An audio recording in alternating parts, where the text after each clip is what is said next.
Amados, novamente nos encontramos para continuar os nossos estudos de Gênesis. Quero saudar a cada um de vocês com a graça e a paz maravilhosa que nós encontramos em Cristo Jesus e dizer que é uma honra poder estar junto contigo dessa maneira virtual, né, usando as mídias sociais, mas de qualquer jeito eu quero dizer que é uma grande honra estar junto contigo e nós juntos buscarmos a presença do Senhor, a palavra do Senhor, a face do Senhor, porque quando nós buscamos a face do Senhor, o Senhor ele vem e desce, ele se achega a nós, ele se apresenta para nós e ele se revela a nós de uma maneira graciosa, poderosa, e é o que nós estamos buscando com esses momentos que nós estamos tendo aqui, né, junto com vocês, com essa palavra de Gênesis. E hoje nós estaremos dando sequência a Gênesis capítulo 3, tá legal? Nós vamos ver hoje um evento muito cataclismático, um evento forte que sacudiu o universo, sacudiu este mundo e nós hoje continuamos sofrendo as consequências desse evento. Eu me refiro à tentação e à queda de Adão e Eva e, por conseguinte, a nossa própria tentação e queda. Porque nenhum de nós pode afirmar, dizer, isso por causa deles nós somos culpados. Até porque se nós estivéssemos lá vivendo o que eles estavam vivendo, nós teríamos com 100% de chance de acerto, nós teríamos o mesmo caminho, o mesmo destino e a mesma vivência que eles tiveram, nós teríamos tido também. Então não podemos jamais dizer isso não me diz respeito, muito pelo contrário. E por causa disso, né, hoje nós precisamos fazer acertos com Deus. Nós não nascemos crentes, nós não nascemos cristãos. Uma ideia muito errada, uma concepção muito errada, muitas igrejas é essa, de que uma vez que o sujeito é batizado, por exemplo, quando criança, ele tá pronto, tá salvo, ele é um cristão agora. E também tem as outras igrejas que batizam de adulto e o sujeito acha que por estar batizado a situação dele está resolvida com Deus. A verdade é que o batismo é importante? Sim. O batismo consciente é importante? Sim. Eu defendo isto.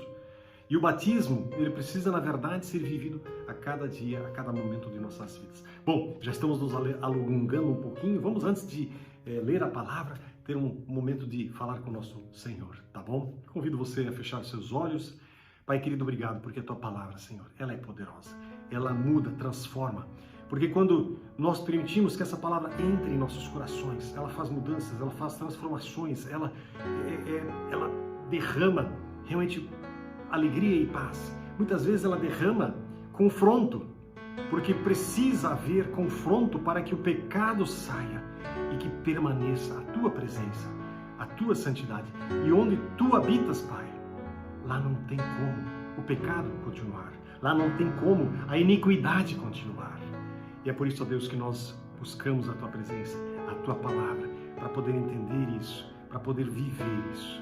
Abençoe esse momento, repreendo todo o mal, toda a perturbação do mundo das trevas, que intenta contra os retos caminhos do Senhor, e ordeno Satanás se retire e saia, porque eu declaro sobre esse momento a presença poderosa do Senhor dos Senhores e Rei dos Reis, em nome de Jesus Cristo. Amém. Muito bem, gente, vamos lá então. Convido você a abrir a sua Bíblia, a sua palavra, em Gênesis capítulo de número 3, e vamos lá. Lá no versículo 1, nós já temos coisas muito interessantes, né? Ora, a serpente era mais astuta que todas as alimárias do campo. Alguns falam, as traduções vão dizer animais, né?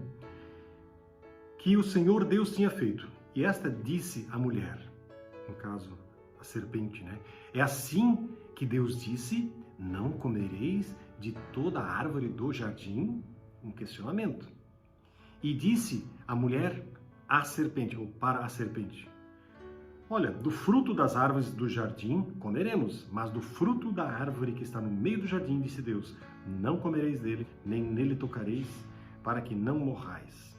Então a serpente disse à mulher, certamente não morrereis, porque Deus sabe que no dia em que dele comerdes, se abrirão os vossos olhos, e sereis como Deus, sabendo o bem e o mal. E, vendo a mulher que aquela árvore era boa para se comer, agradável aos olhos e desejável, árvore desejável para dar entendimento, para dar conhecimento, tomou do seu fruto e comeu. E deu também ao seu marido, e ele comeu com ela. Então foram abertos os olhos de ambos e conheceram que estavam nus, e cozeram folhas de figueiras e fizeram para si aventais. Vamos dar uma olhadinha até no versículo 7, algumas coisas muito importantes. O autor de Gênesis aqui faz uma lista dos passos que levaram o homem ao pecado no coração daqueles, né, que foram criados por um Deus poderoso, por um Deus que queria relacionamento com a sua criação, com os seus filhos. Mas junto com a criação, todo ser humano foi criado com o poder da escolha. E assim Adão e Eva também foram criados com o poder de escolher entre fazer o certo e não fazer o certo. Eles estavam sujeitos, obviamente, ao tentador. E todos nós estamos sujeitos ao tentador a cada instante, a cada momento de nossas vidas. O jardim foi uma obra primorosa do nosso Deus, cheia de provisões, abundante. Eles não tinham falta de nada, nada. Mas uma coisa, o Senhor havia dito para eles, uma proibição tinha sido feita. De todas as árvores vocês podem comer, podem, né?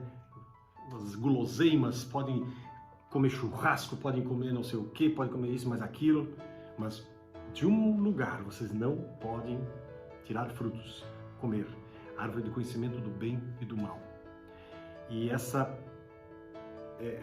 atmosfera de proibição parece que sacudiu o homem e a mulher, né? Tanto é que quando a serpente vai questionar Eva, ela se deixa engabelar, ela se deixa enrolar pela trama, pela, vamos assim dizer, erudição da serpente, pela falatório dela. Lá no versículo 1 fala da serpente. Em hebraico é Nei-Reish. Fala literalmente de um animal sibilante, que sibila. Aqui a narrativa apresenta o sedutor como um dos animais, talvez o mais sagaz, o mais astuto, o mais esperto. A palavra hebraica, né, contém a ideia de uma astúcia, assim, além da medida, excepcional.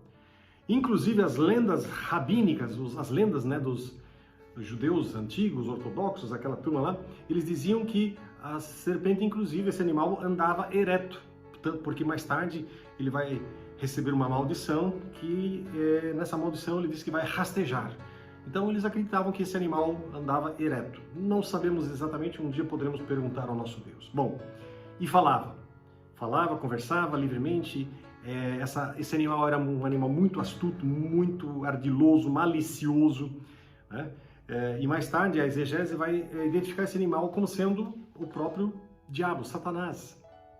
E uma das coisas que a gente pode concluir, em função de tudo aquilo que a palavra nos diz, a gente pode dizer o seguinte, que a serpente foi um animal especialmente escolhido por Satanás, para estar ali no jardim, para fazer a obra de destruição, obviamente.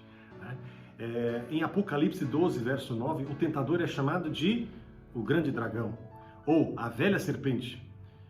E aí ele vai dizer lá no versículo 12, versículo 9 do capítulo 12, o grande dragão, a velha serpente, chamada o diabo e Satanás.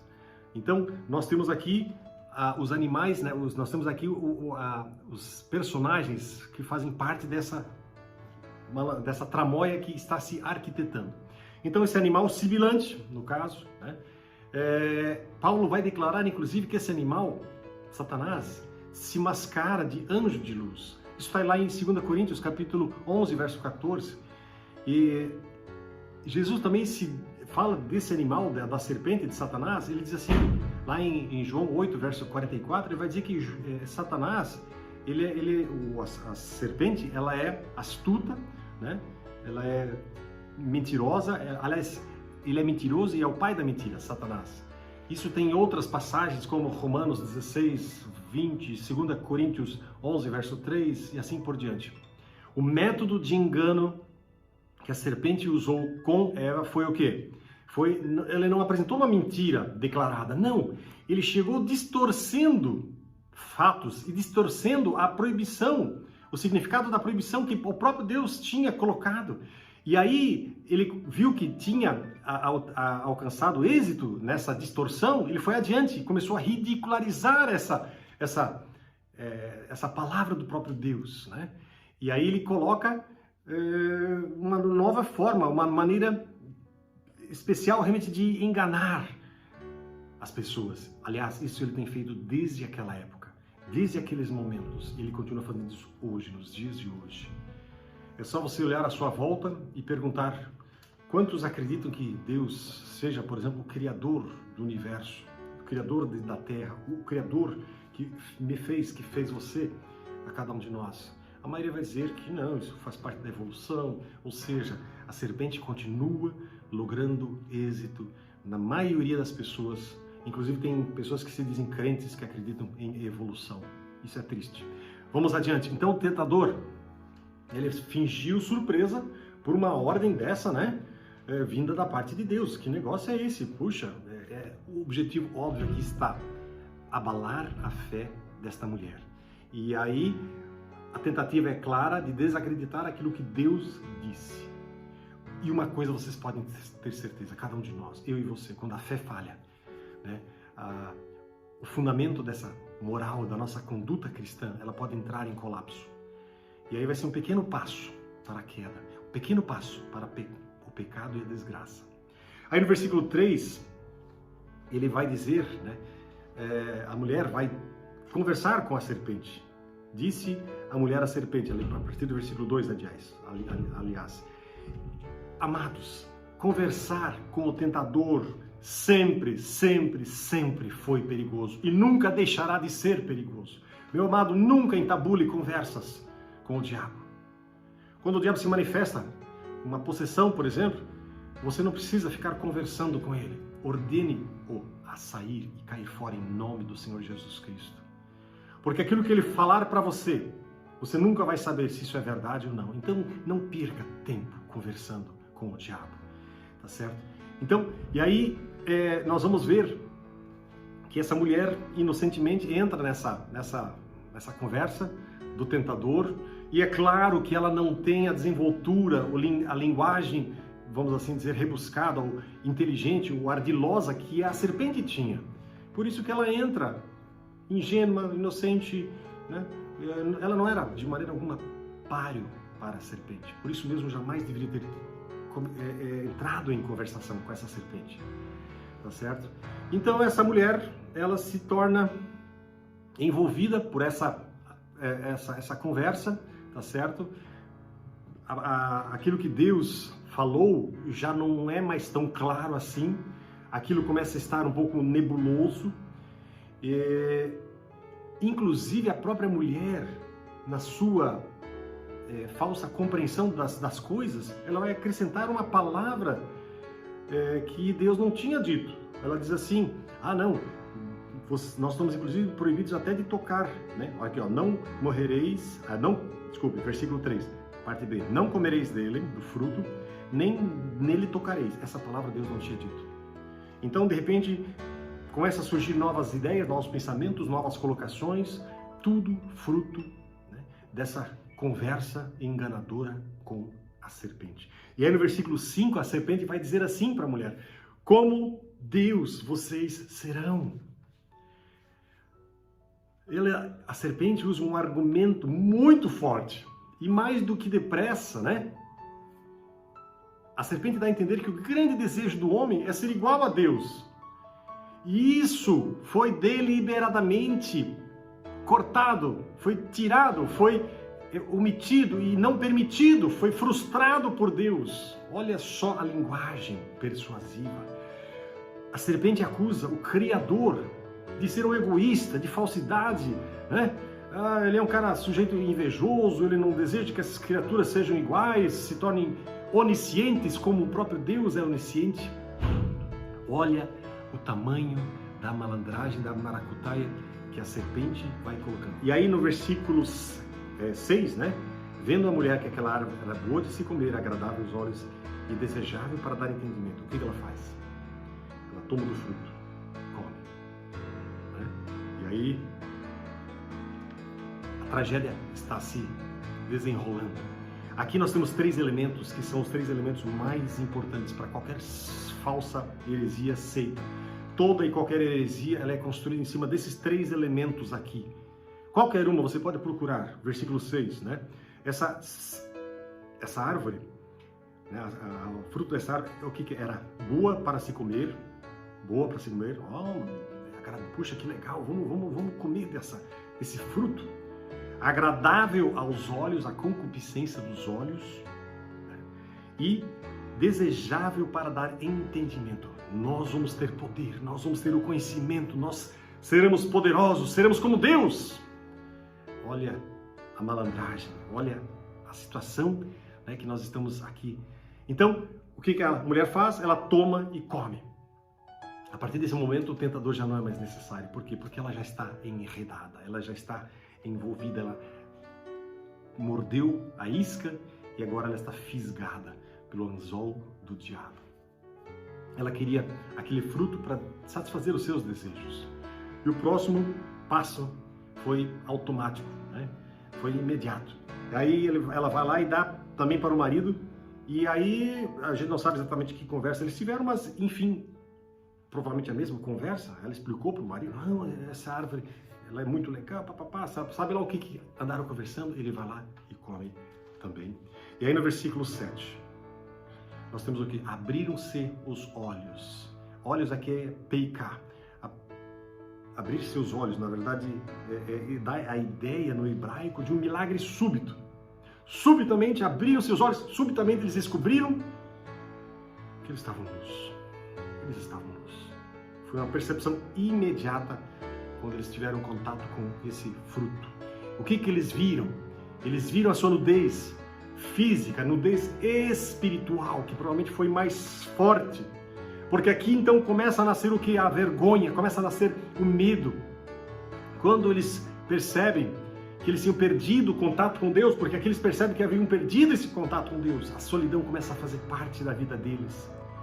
E aí, quando tudo isso acontece, quando nós perdemos o contato com Deus, quando nós vivemos na vergonha, no medo, rastejando pelos cantos, na ignorância, nós passamos a ter o quê? Nós passamos a viver remorso dentro dos nossos corações, porque a paz ela foi embora. Nós passamos a viver miséria, porque espiritualmente nós não temos mais nada para dar e para oferecer, porque nós não temos nada. A miséria passou a fazer parte da vida da humanidade. E quando eu e você nos afastamos de Deus, é isso que acontece. A miséria faz parte da nossa vida. A falta de fé, ela é a, vamos assim dizer, ela é a causa de todos os infortúnios e dos insucessos e da tristeza que resultam em nossas vidas. Aí rapidamente eles fizeram para si, né, uma vestimenta para se vestir, porque eles estavam nus. E aparentemente a seu modo eles de repente pensaram, poxa, vamos nos cobrir, que quem sabe isso resolva o problema, uma parte do problema. Amados, essa palavra, ela é para mim e para você, ela diz respeito à nossa vida que nós temos no nosso dia a dia. Nós nascemos em pecado. Nós precisamos do perdão de Deus. Nós precisamos entender que o nosso pecado precisa ser resolvido. E a única maneira disso acontecer é quando Jesus Cristo entra em nossas vidas e Ele faz a limpeza do nosso coração. E para isso você precisa entregar a sua vida para Ele. Para isso você precisa colocar a sua vida nas mãos do Senhor dos Senhores e Rei dos Reis. Pedir o perdão do pecado e dizer, Pai, eu preciso de Ti. Perdoa-me. Vamos fazer isso, amados? Se você quiser, ore comigo. Pai querido, obrigado pela palavra poderosa de restauração e de cura que Tu queres trazer sobre a vida de cada um de nós. No nome de Jesus eu clamo e peço, vem com graça e poder, com alegria, e derrama do Teu amor sobre nós. Perdoa os nossos pecados, limpa, lava, purifica os nossos erros, Senhor, de tudo aquilo que nós fizemos. E Pai, nós sabemos que nós erramos e nós precisamos de restauração, nós precisamos do perdão, precisamos que o sangue de Jesus seja derramado sobre nossas vidas. Em nome de Jesus nós clamamos e pedimos, vem com graça e manifesta o teu amor sobre nós, perdoa-nos e aceita-nos como teus filhos, no teu reino, na tua casa, em nome do Senhor Jesus. Amém e amém. Eu tenho convicção de uma coisa: se você fez essa oração com o seu coração, o Senhor, Ele já veio, Ele já entrou, Ele já fez morada na sua vida. Ele vai derramar paz, alegria, harmonia. Ele vai trazer de novo o equilíbrio que estava quebrado aqui dentro. Que Deus abençoe você, que a vida e a presença de Jesus esteja forte, restaurando e curando você, sua casa e tudo que você tem.